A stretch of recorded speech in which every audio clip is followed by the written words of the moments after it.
You clean up the diet, you've added the probiotics, you've run the food sensitivity panels, you tried digestive enzymes, and probably spent more money on supplements than you ever imagined you would, yet your child is still struggling with constipation, reflux, eczema, poor sleep, sensory challenges, or emotional meltdowns that just don't seem to make any sense. If that's your family, I want to tell you something before we go any further. You have not failed. Almost every week I sit down with a parent who tells me this exact story. They've been doing everything they know to do because when your child is hurting, you don't stop looking for answers. You read books. You listen to podcasts. You ask other parents what worked for them, hoping this next change will finally be the one that helps. Before we ever talk about chiropractic, I usually tell those parents the same thing. I don't think you've been treating the wrong thing. I think you've been missing the system that's supposed to coordinate everything else. Because here's what often gets left out of the gut health conversation. Most people have heard of the gut-brain connection. We've all been taught that if we heal the gut, the brain will function better. And there's absolutely truth to that. But the other half of the story is also just as important. The brain is constantly sending instructions back down to the digestive system, telling it when to move, when to absorb nutrients, and when to calm inflammation. Those instructions travel primarily through one incredible nerve called the vagus nerve. So instead of only asking, what are we feeding the gut, I think we also have to ask a different question. Is the gut receiving the neurological instructions it needs to do its job? Because your child's gut can make before your child's gut can make serotonin, absorb nutrients, or regulate inflammation, it has to receive the neurological instructions to do those jobs. I think that's where we've gotten the order backwards. We tend to think of the gut as a chemistry lab. We focus on bacteria, probiotics, digestive enzymes, inflammation, and food sensitivities. Those things are absolutely matter. I'm not minimizing them for a second. But here's the line I want you to remember throughout this entire video. The gut is a muscle before it's a chemistry lab. Think about a busy restaurant. You can buy the freshest vegetables, the highest quality meat, and the best ingredients money can buy. But if the head chef never shows up, nothing gets cooked. Orders don't leave the kitchen. Food starts piling up. It isn't just because the ingredients are bad. It's because nobody is directing the kitchen. That's exactly what the vagus nerve is doing every second of every day. It's directing the digestive process. It's helping move food through the digestive tract. It's helping the gut absorb nutrients instead of simply letting them pass through. It's helping the body know where those nutrients are needed and it's constantly helping regulate inflammation so the immune system knows when to turn the response down. Now imagine that the head chef isn't giving clear direction. You can keep buying better ingredients. You can switch to organic. You can spend hundreds of dollars on probiotics and supplements, but the kitchen still isn't running the way it was designed to do. That's why so many families eventually hit a plateau. It doesn't necessarily mean the diet was wrong or the supplements didn't matter. It may simply mean the system coordinating the entire process was never addressed. So the next question becomes, if the nervous system is really running the kitchen, what causes the head chef to stop giving clear direction in the first place? And that's really the question I'd be asking if I was sitting where you are. If the brain is directing digestion and the vagus nerve is carrying those instructions, what causes that system to stop working the way it was designed? The answer is not usually one single event. It's the accumulation of stress over time. And that's why in our office, we often talk about something called the perfect storm. For some children, that storm begins before they're even born. A mother's body is incredibly intelligent, but it's also constantly adapting to the environment around it. If she's under significant physical, emotional, or chemical stress during pregnancy, her nervous system has to adapt to that stress every single day.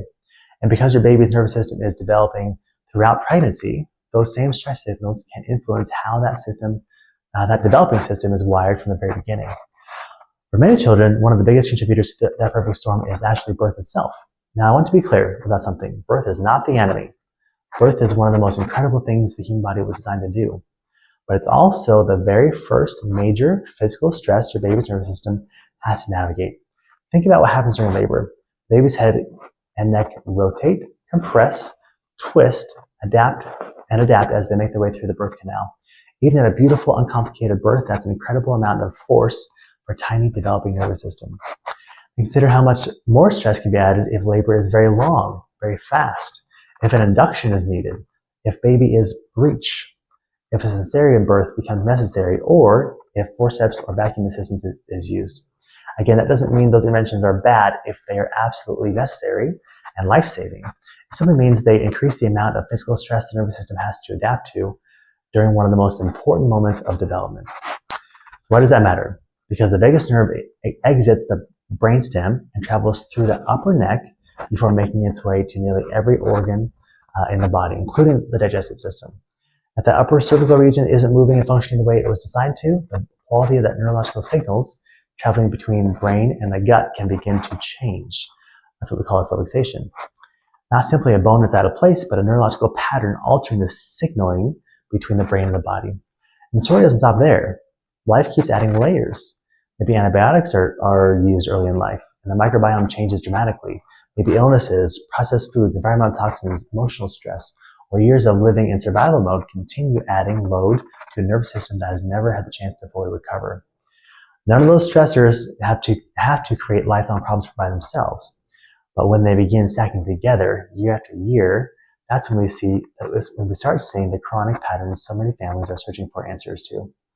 By the time the child walks into our office at 4, 6, or even 10 years old, we're rarely looking at one isolated event. We're looking at years of adaptation layered on top of one another. Perfect storm. That's the perfect storm. One little boy who came into our office illustrates this perfectly. His family had done everything they knew to do for his eczema. They cleaned up his diet, paid close attention to food triggers, tried different creams, and worked incredibly hard to help him heal.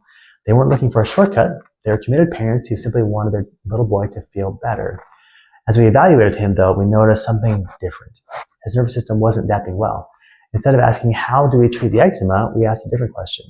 Why is his nervous system struggling to regulate inflammation in the first place? That can completely change the conversation. Because if the nervous system is directing the gut, and the gut is helping regulate the immune system, then maybe the skin isn't actually where the story begins. As we started restoring healthier neurological function, something interesting happened. His digestion became more consistent. His body became more regulated, and over time, the eczema his family had been chasing for so long began to improve. Not because we treated his skin, because we helped improve the system, coordinating everything underneath it. I do want to set realistic expectations, because this is important. Healing rarely happens all at once. The nervous system tends to rebuild in layers. One of the first things families often notice is the better regulation. The child starts sleeping more deeply. Bowel movements become more consistent. Reflux begins settling down. The digestive system simply starts working the way it was designed to. As that continues, we often see the immune system begin calming down. Parents tell us their child isn't getting sick as often. Eczema becomes less frequent. Food tolerance starts improving because the body is no longer reacting to every little thing as if it's under attack. When we start seeing changes that don't seem like gut issues at all. Meltdowns become less intense. Focus improves. Anxiety eases. Kids become more flexible, more resilient, and better able to handle everyday stress. Why? Because we were never treating the gut by itself. We were supporting the nervous system that's coordinating all of those functions together. And that's why we've seen babies whose reflux finally settles down, kids who begin having regular bowel movements and after years of struggling, families who thought they had tried every supplement on the market finally start to see progress. Not because someone found the perfect probiotic, but because the nervous system was finally able to direct everything else they were trying to do. That's the difference. Nutrition still matters, supplements still matter, functional medicine still matters. None of those are the enemy. In fact, I think they become even more effective when the nervous system is functioning the way it was designed. Because your child's gut was never meant to work by itself. It was designed to work under the direction of the brain. And that's why I want to leave you with this thought. The gut wasn't broken, the communication was.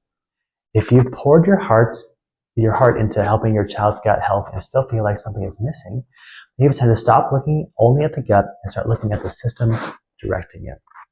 At Milestone Family Chiropractic, we begin with Neurological INSiGHT Scans to objectively measure how your child's nervous system is functioning. Those scans help us to understand where stress is being stored and allows us to build a personalized care plan based on your child's neurology, not just their symptoms. Because your family deserves more than another supplement sitting on the kitchen counter. You deserve answers. Your child deserves a nervous system that's built to adapt.